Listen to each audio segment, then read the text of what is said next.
오늘 시편 24편 1절부터 10절 말씀을 읽었습니다. 왕 되신 하나님께 드리는 예배라는 제목으로 함께 은혜를 나누고자 합니다.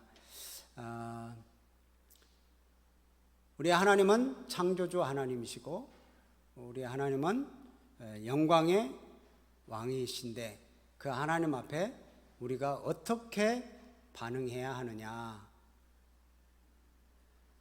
또 하나님 앞에 설 수 있다라는 그 자체가 벌써 복이고 영광스러운 일이다라는 것을 오늘 여기 노래하고 또 그것 때문에 감격하고 하나님을 찬양하고 있어요. 여러분, 이 시편을 기록하고 노래하는 이 다윗의 이 감격과 다윗의 이 기쁨이 저와 여러분들에게 전해지기를 주님의 이름으로 부탁을 드립니다. 아멘. 이 시편 24편에 지은 사람은 다윗이라고 돼 있어요. 다윗의 시라고 이렇게 돼 있죠. 근데 이 지은 배경이 정확하게 나와 있지는 않습니다. 그런데 오늘 여기 이 시편을 보면서 이 축제적인 분위기, 또 왕이 성으로 입성하는 그런 모습을 찬양하는 그런 모습을 보면서 이게 언약궤가 예루살렘 성, 시온 성으로 들어갈 때 너무 기쁘고 감사해서 부르는 노래다, 이렇게 이야기를 합니다. 근데 이것이 이제 두 가지로 이렇게 봐요. 첫 번째는 전쟁에 나가서 언약궤를 가지고 나갔다가 전쟁에서 승리하고 돌아와서 들어가면서 하나님 앞에 부르는 그 찬양이다. 뒤에 이제 8절 10절 말씀 보면 전쟁에 능하신 왕, 만왕의 왕, 이렇게 찬양하는 걸 보면 이게 맞을 것이다 추측하는 그러한 사람들도 있고요. 그러나 일반적으로는 이제 오벳 에돔의 집에 있는 그 언약궤를 예루살렘 성으로 가지고 올 때 다윗이 기뻐 춤추면서 막 들어왔잖아요. 그때 불렀던 그런 찬송시가 아니겠나, 일반적으로 그렇게 생각을 합니다.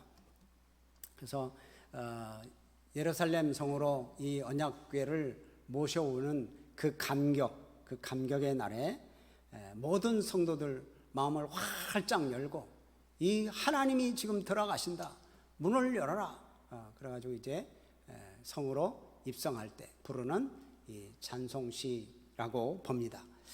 이 시는 형식상 찬양하는 그런 찬양시예요. 그런데 이제 그냥 찬양시가 아니라 내용상 보면 예언하는 그런 시이기도 합니다. 무슨 예언이냐? 이제 예수님께서 이 땅에 오실 때 정말 하나님의 영광을 가지고 이 땅에 오시는 거예요. 처음에 오실 때, 초림하실 때는 아기 예수로 오셔서 영광의 왕인지 만왕의 왕인지 잘 모르지만, 그러나 사역하실 때 기적을 베푸시고 하나님께서 많은 이적들을 행하셨습니다. 그래서 이제 이런 이적을 가지고 예루살렘에 들어가실 때 많은 사람들이 호산나 다윗의 자손이여 찬송하리로다 하면서 예수님을 영접했잖아요. 그런 모습이 연상되는 그런 시이기도 해요. 그래서 예수님의 그날을 바라보면서 이 다윗이 그 오래전에 예언을 했던 예언시다라고 보는 거예요. 또 앞으로도 이제 이 예수님이 지금 십자가에 죽으시고 부활하셔서 하나님 나라 우편에, 하나님 우편에 앉아 계시다가 이제 다시 이 땅에 임하실 때, 재림하실 때를 얘기하는 거죠. 그때 심판의 주로 이 땅에 오실 때 바로 이런 모습, 자, 만왕의 왕으로 이 땅을 통치하실 것이다, 만군의 주로 통치하실 것이다 라는 그런 찬양을 드리는 그런 예언시이기도 합니다. 그러니까 먼 구약시대에 이스라엘 백성들이 정말 이것을 영광스럽게 찬양했다면 오늘날 우리들도 참 영광스럽게 찬양하는 찬양시입니다. 그래서 이 시편 24편을 초대교회 때는 예수님의 승천하신 날, 승천주일을 기념하면서 승천주일 때 이 노래를 불렀고요.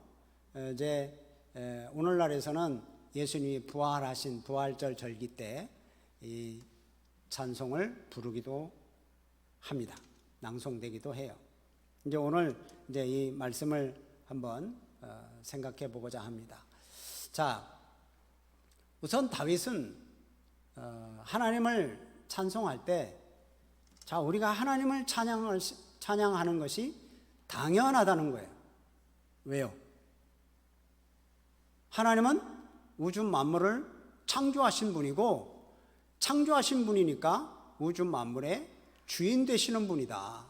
근데 우리의 모든 것을 다 창조하시고 우리에게 주신 그 하나님 앞에 찬양하는 것은 당연하다라는 것을 강조하면서 창조주 하나님 되심, 또 하나님의 절대 주권을 여기서 1절과 2절에서 강조를 합니다.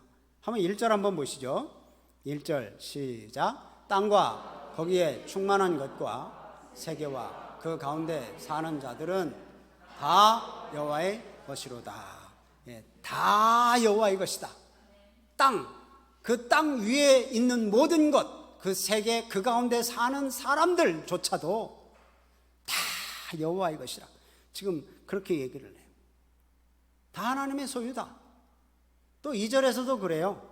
2절에서도 여호와께서 그 터를 바다 위에 세우셨고 강들 위에 건설하셨다. 하나님께서 창조하셨다는 거예요. 하나님께서 창조하셨으니까 소유권은 누구에게 있어요? 하나님께 있어요.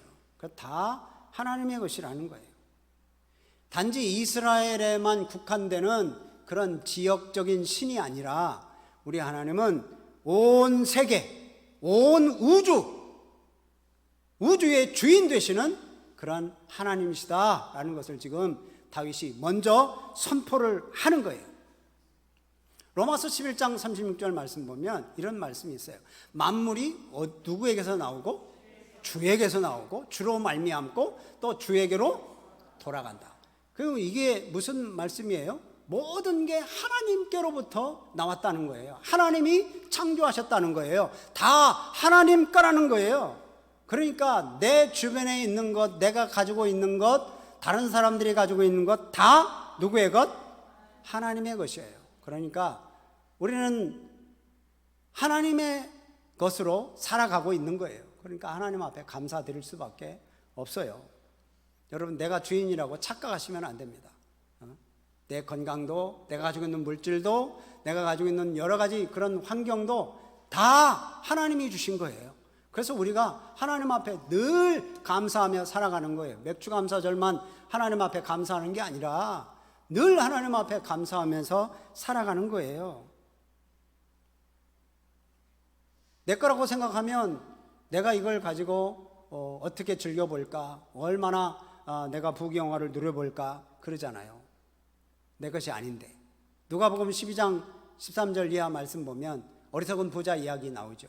우리가 누가복음 할 때 같이 살펴봤었잖아요. 농사가 잘 됐어요. 막 소출이 너무 많아가지고 이제 이걸 어떡하지? 안 되겠다. 창고를 다시 헐고 다시 짓자. 그래가지고 짓고 이제 거기에 가득 쌓아놨으니까 야, 이제 내가 내 영혼아 평안히 먹고 쉬고 자고 마시고 즐거워하자. 그러는데 주님이 그 영혼을 오늘 밤에 너를 그 영혼을 걷어가면 네가 가지고 있는 것이 누구의 것이 되겠느냐?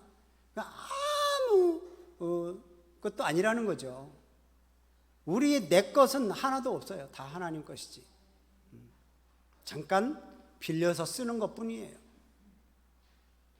우리가 하나님의 은혜, 하나님의 풍성한 공급으로 살아가는 인간이기 때문에 마땅히 하나님을 찬양하면서 나아가야 된다. 그러니까 진정으로 예배드리는 자는 바로 하나님이 나의 주인이신 것을 인정하는 사람, 그 사람이 진정 하나님을 예배하는 자라는 거예요. 여러분 모든 것이 하나님의 것임을 인정하십니까? 그런 게 바로 11조 예물을 드리는 것이고요. 그렇다고 뭐 11조 예물을 드리면 다 하나님을 인정하는 것이냐? 그렇지 않아요. 나의 생명, 나의 모든 삶, 나의 시간, 모든 것이 다 하나님의 것임을 인정하고 내 생명조차도 하나님의 것임을 인정하는 것이 예배입니다. 예배. 예배를 통해서 나에게 생명 주시고 나를 구원해 주시고 나에게 은혜 베풀어 주신 그 하나님 앞에 나아가는 거죠. 내 것은 없습니다. 다 하나님의 것입니다. 하나님의 은혜로 내가 살아갑니다 하고 고백하는 거예요. 다윗은 지금 왕이잖아요. 다윗은 왕이에요. 자기가 왕이지만 진정한 왕은 자기가 아니라는 거예요. 그럼 누구예요? 하나님이시라는 것을 지금 고백하는 거예요. 여기 1절 끝부분에 보면 다 여호와의 것이로다. 이 세상에 모든 사람 중에 한 사람일 뿐이라는 거예요. 자기도 아무리 왕이라도. 또 왕이라도 이 세상에 뭐 많은 왕들이 있는데 그 왕들 중에 하나일 뿐이다. 진정한 왕은 하나님이시라는 거예요. 이런 겸손함이 하나님께 나아가는 첫 번째 관문입니다. 우리가 예배드리는 것도 이런 겸손함으로 하나님 앞에 예배드려야 됩니다. 이런 겸손함이 없으면 하나님 앞에 예배드릴 수 없어요. 하나님을 왕으로 인정하지 않고 여기에 앉아있다? 하나님이 나의 주인 되심을 인정하지 않고 여기 앉아있다? 그건 형식이요, 위선이요, 그건 거짓입니다. 그런 예배는 하나님이 받으실 리 만무하죠. 그러니까 우리가 하나님 앞에 서기 위해서는 첫 번째 겸손함으로 나아가야 됩니다. 이 다윗이 그렇게 얘기를 하고 두 번째는 그러면 모든 주인이 하나님의 것임을 인정하면서 이제 3절 4절 말씀 보면 그러면 하나님 앞에 나가서 예배할 자는 누구냐? 그것을 묻습니다. 그리고 또 대답을 해요. 여기 보면 3절 보면 여호와의 산에 오를 자가 누구며 그의 거룩한 곳에 설 자가 누구인가? 여호와의 산, 이게 바로 하나님의 언약궤가 있는 시온산을 얘기하는 거죠. 예루살렘. 이 예루살렘에 오를 자 누구냐? 거기에 서서 예배 드릴 자가 누구냐는 거예요. 이 거룩한 곳에 서서 예배 드릴 자가 과연 누구냐? 어떤 자가 하나님 앞에 예배 드림에 합당한 자냐? 지금 이렇게 딱 질문을 던져놓고 그 조건에 합당한 사람 세 가지를 이야기합니다. 4절 말씀을 같이 읽어보죠. 시작. 곧 손이 깨끗하며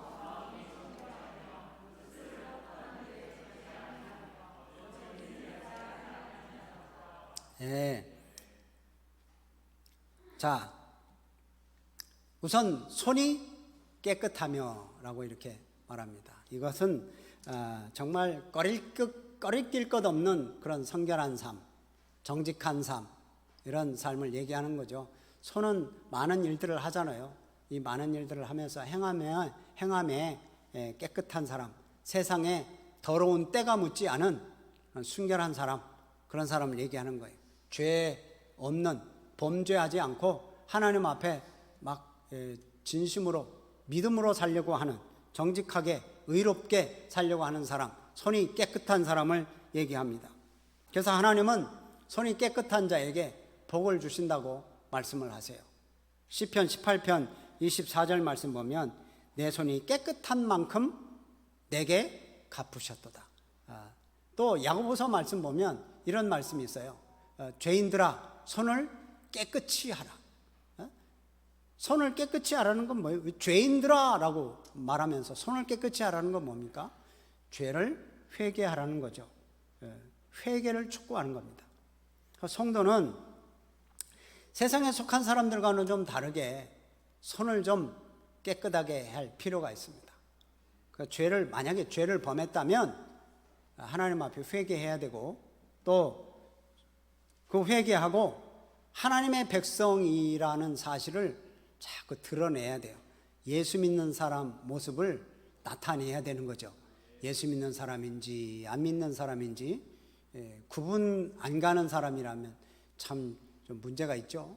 신앙생활에 정말 뚜렷하게 나는 신앙생활 하는 사람입니다. 나는 예수 믿는 사람입니다. 라고 이렇게 드러내야 되는 거죠. 또 그 다음에 두 번째는 마음이 청결하며 뜻을 허탄한 데 두지 않는 사람이라고 하는 거예요. 마음이 청결하다. 예수님께서도 그러시죠. 마음이 청결한 자는 복이 있나니 저희가 하나님을 볼 것이요. 마음이 청결한 사람은 이렇게 복이 있는 거예요. 마음이 청결한 사람은 뜻을 허탄한 데 두지 않는다. 그래서 이제 이걸 같은 말로 이렇게 봅니다. 뜻을 허탄한 데 두지 않는다라는 것은요, 우상 숭배하지 않는다는 뜻입니다. 여러분, 하나님보다도 더 사랑하는 게 있으면 뜻을 엉뚱한 데 지금 두는 거예요. 하나님께 도와야 되는데, 그렇죠? 그래서 여기 뜻을 허탄한 데 두지 않는다라는 사람은 하나님을 많이 사랑해야 합니다. 만약에 우리들을 스스로를 되돌아보는데 하나님보다 더 사랑하는 게 있고, 하나님보다 더 높이는 게 있고, 하나님보다 더 좋아하는 게 있고, 하나님보다 더 따라가고 싶어 하는 게 있다면 그건 바로 우상 숭배고, 그게 바로 허탄한 데 마음을 두는 거예요. 그래서 우리는 우리 스스로를 되돌아봐야 됩니다. 잠언 23장 5절 말씀 보면 너희들이 허무한 곳에 왜 주목하느냐? 그 허무한 것을 뭐라고 보냐면 여기 잠언에서는 재물로 봐요. 그 재물은 독수리가 날개치면서 날아가는 것처럼 순식간에 날아가 버린다. 왜 그 허무한 것에 너무 집착하느냐? 우리가 돈이 없어서는 좀 그렇지요. 근데 이것 가지고 막 목숨 걸고 싸우고 다투고 뺏고 뭐 이렇게까지 할 필요는 없잖아요. 근데 이거 가지고 이게 전부인 것처럼 그렇게 살아가는 거예요. 그러니까 지금 잠언서에서 얘기하는 거고요. 시편 97편 7절 말씀 보면 너희가 조각한 신상을 섬겼다. 그건 허무한 것이다. 이런 것 가지고 자랑하면 수치를 당할 거다. 그러니까 이제 하나님 외에 다른 데 허탄한 데 두는 그런 우상을 가지고 자랑하면 결국은 수치를 당할 거다 하는 거예요. 그럼 우리 성도님 여러분, 하나님을 정말 진정으로 사랑하십니까? 아멘. 우리 하나님보다 더 사랑하는 것이 있으면 그가 하나님 사랑하는 거 아니에요. 만약 그 하나님보다 더 사랑하는 것이 있다면 허탄한 데 마음을 두는 것이고, 그런 마음으로 우리 하나님 앞에 예배하는 것은 왕 되신 하나님 앞에 예배하는 모습이라고 할 수 없습니다.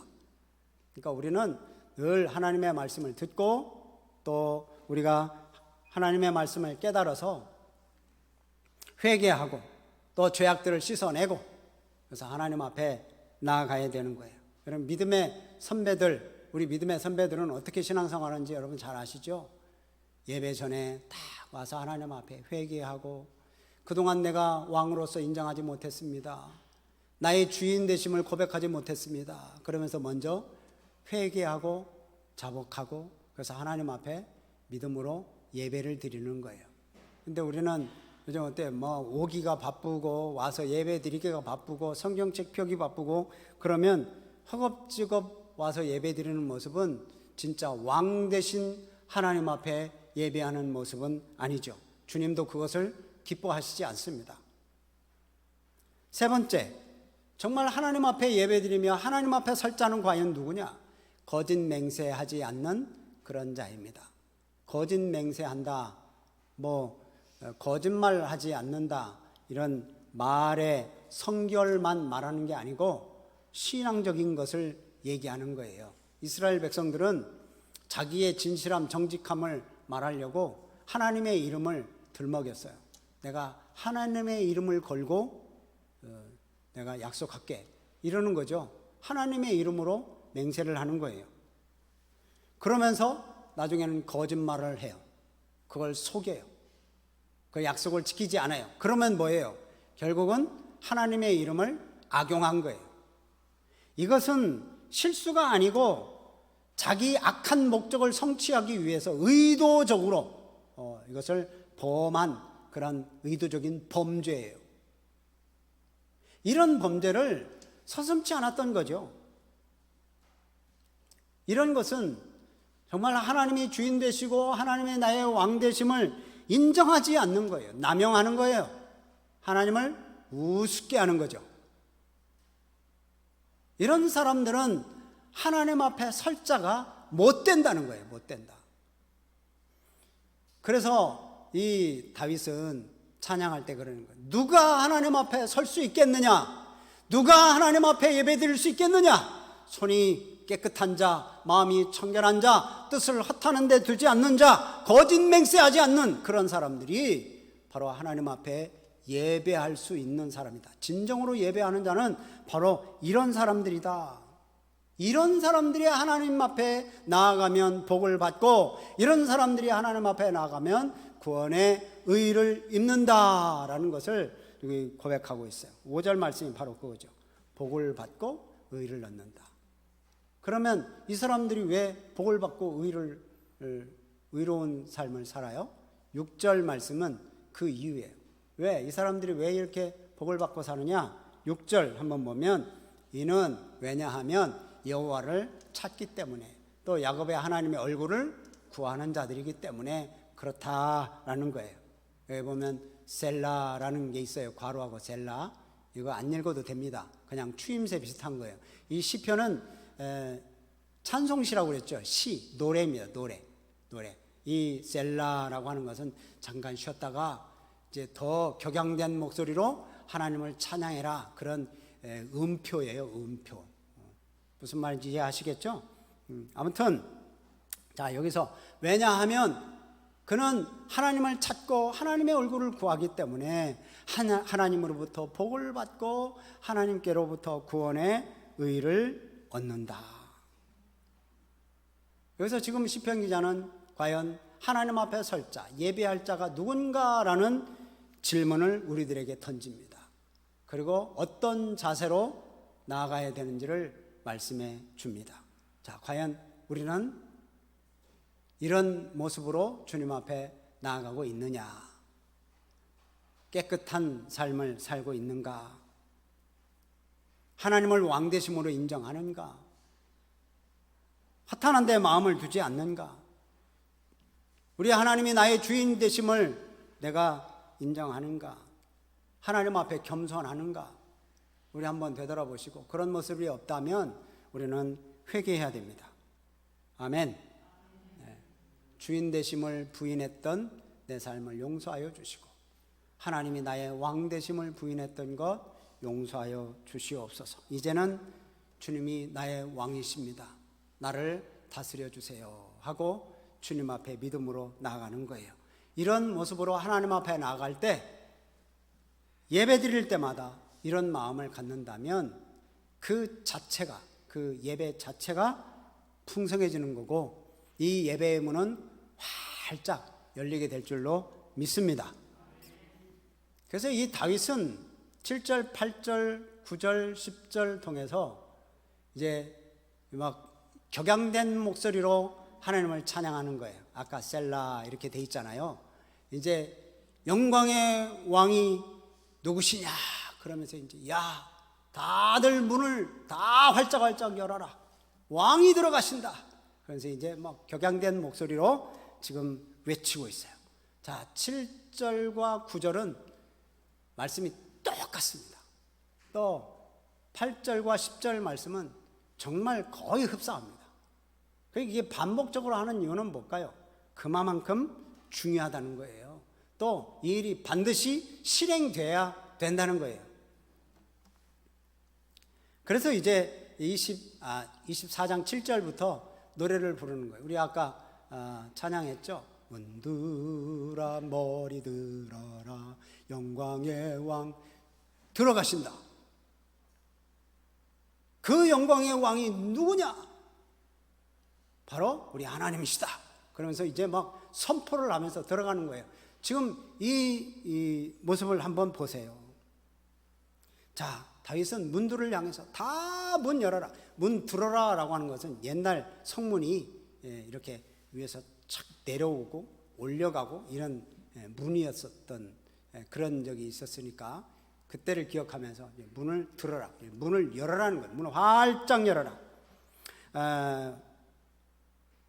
영광의 왕이 들어가시니까 열어라, 왕이 행차하신다, 길을 비켜라 하는 거죠. 그러니까 지금 다윗은 이스라엘의 왕이잖아요. 왕. 이스라엘 왕이 자기가 들어가니까 문 열어라는 게 아니고 지금 누가 들어가시니까? 하나님이 들어가시니까, 영광의 왕이 들어가시니까 문 열어라. 그래서 다시 이렇게 보면 왕인 다윗이 지금 쫄병 노릇하는 거예요. 자, 왕이신 하나님이 들어가시는데 지금 앞에서 길 앞잡이를 하는 거예요. 자, 왕이 들어가신다. 길을 열어라, 문을 열어라. 그래서 지금 막 찬양하면서 얼마나 기쁜지, 지금 이제 언약궤를 들고 가면서 지금 성문으로 들어가고 성전으로 들어가면서 지금 노래를 부르는 거예요. 지금 왕이 누구시냐라고 이렇게 하는데, 여기 보면 8절 보면 그 영광의 왕이 누구시냐? 강하고 능한 여호와, 전쟁에 능한 여호와. 또 10절 말씀 보면 뭐라고 돼 있어요? 10절 말씀 보면 만군의 여호와, 만군의 여호와. 여러분, 만군의 여호와라고 하는 것은 세상의 군대도 통치하고 하늘 군대도 통치하시는 만왕의 왕이라는 뜻입니다. 그래서 그 왕이 들어가시는 거예요. 그러니까 누가 막을 수가 없어요. 자, 문 다 열어. 누가 막어? 이 만군, 온 세상의 군대도 통치하시고 또 하늘의 군대도 통치하시는 이 왕이 들어가시는데 막았다가는 다 멸망당한다. 그래서 이제 문 들어, 머리를 다 들어라, 문 활짝 열어라, 우리 왕이신 하나님이 들어가신다. 온 우주의 창조자 되시고 온 우주의 주인 되시고 우리의 모든 생명의 주권자가 되시는 우리 하나님이 들어가신다. 자, 환영하고 문을 열어라. 막 그러면서 지금 앞에서 지금 고함을 지르면서 지금 신나가지고 지금 다윗이 춤추면서 노래하는 거예요. 여러분, 얼마나 신납니까 지금?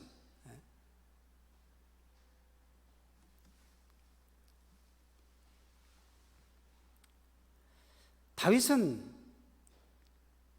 지금 영광의 왕 여호와를 외치면서 막 지금 세상의 모든 권세를 상징하는 이 문들 다 열어라. 너희들이 막을 수 없다. 만군의 여호와가 들어가시는데 문 열어라. 명령합니다. 명령하고 지금 찬송하는 거예요. 자, 오늘 말씀을 이렇게 보면 하늘의 문이 열려지고, 하늘의 문이 열리고 또 많은 사람들이 하나님께 굴복하는 그러한 역사. 제가 처음에 말씀드렸듯이 이건 예언시라고 그랬죠. 그것처럼 이제 예수 그리스도의 그 십자가와 부활을 통해서 많은 사람들이 그 모습이 이루어졌어요. 그래서 예수님 앞에 굴복하는, 그래서 왕 앞에 엎드리고 문을 활짝 여는 그런 일들이 이루어졌습니다. 예수님께서 이 땅에 왕으로 오셨습니다. 이적과 기사를 행하시고 그리고 예루살렘에 입성하셨어요. 물론 겸손한 모습으로 입성하셨지만 그 입성하는 모습은 왕의 입성의 모습과 다를 바 없습니다. 그 십자가에 죽으시고 부활하셔서 구원과 승리를 우리에게 주셨고요. 그래서 하나님께서는 예수 그리스도에게 모든 이름 위에 뛰어난 이름을 예수 그리스도에게 주셨습니다. 그래서 이제 그 일들을 선포하라고 선지자들을 보내시고 또 복음 전도자들을 보내시고 또 목회자들을 보내시고 그러셔서 보내셔서 하나님의 복음을 선포케 하십니다. 문들아, 머리를 들어라, 열어라, 마음문을 열고 우리 하나님을 모시고 믿음으로 살아라. 하나님이 들어가신다. 만왕의 왕이시다. 그러면서 이제 선포를 하는 거죠. 다윗은 지금 그 먼 옛날, 그 옛날에 예수님이 오실 그때를 바라보면서, 미래를 보면서 감격과 감사와 찬양을 드리는 그러한 찬양시예요. 여러분, 우리들도 이 다윗처럼 만왕의 왕이신 우리 왕 앞에 길잡이 노릇을 하는 우리 성도님들이 되시기를 바랍니다. 그래서 이제 정말 하나님만 높이고 하나님만 한 분만으로 만족하는 거죠. 이 다윗이 언약궤를 예루살렘 성으로 옮긴 것은 하나님을 만왕의 왕으로 인정하는 것이고, 또 하나님 앞에 겸손한 모습으로 나아가는 모습이에요. 역시 우리들도 하나님을 높이고 또 예배를 드리고 또 예배를 사모하고, 그런 가운데 왕의 입성을 정말 감격하고, 왕이 나를 다스리시고 왕 대신 우리 하나님, 왕 대신 우리 예수님을 모시고 나를 다스려 주세요 하고 내 왕좌를 내어드려야 됩니다.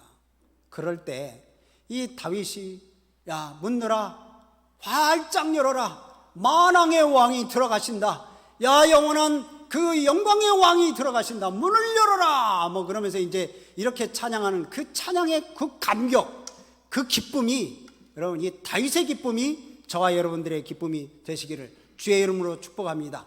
다윗 시대에 울려 퍼졌던 그 승리의 함성, 그 경이로움, 그 하나님의 놀라운 역사가 저와 여러분들이 하나님 앞에 예배드릴 때 이런 일들이 일어나는 놀라운 은혜를 경험하는 우리 성도들이 되시기를 주의 이름으로 축복합니다.